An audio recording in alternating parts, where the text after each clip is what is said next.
Hi, welcome to my channel. For those of you who are new to my channel, I teach Korean learners what is called 사자성어, which is phrases commonly used in Korea.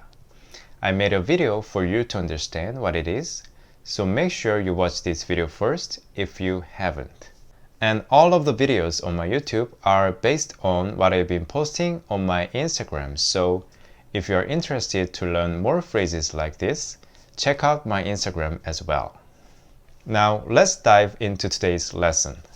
In today's video, we are going to learn 노심초사. We got 4 characters here. Let's look at each one of them. 노 means work or effort. 심 means heart. 초 means to scorch. 사 means thought. I'll just bring them together to make a sentence. It goes like this. Work your heart and scorch your thought. I don't know if that makes sense in English, but when you run this sentence in your mind a few times, it's not difficult to guess the meaning. If someone is working his heart and scorching his thought, how do you think he is feeling? 노심초사 is a state of mind where you are anxious and nervous about something. You have an unsolved problem that's been bothering you for a while, and you can't stop thinking about it. You think over and over again as if you are scorching the thought. And as a result, your heart burnt out.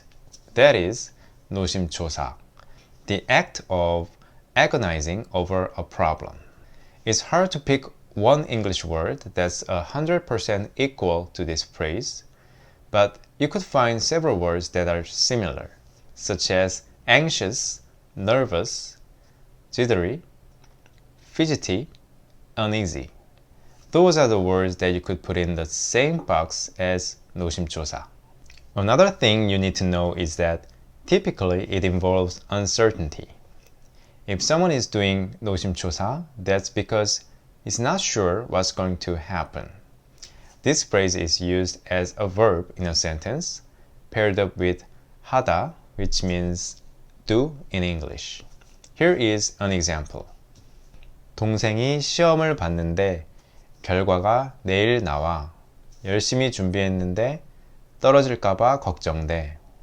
잘 될 거야. 너무 노심초사하지 말고 좋은 쪽으로 생각하자. If you want more examples, let me know in the comment. And if you have any questions about the phrase or Korean language, leave me a comment as well. I will check it and try to help. If you want to learn more phrases like this, make sure to subscribe to my channel and hit the notification bell to get notified every time I upload a video. Thank you for watching. See you in the next video. Bye.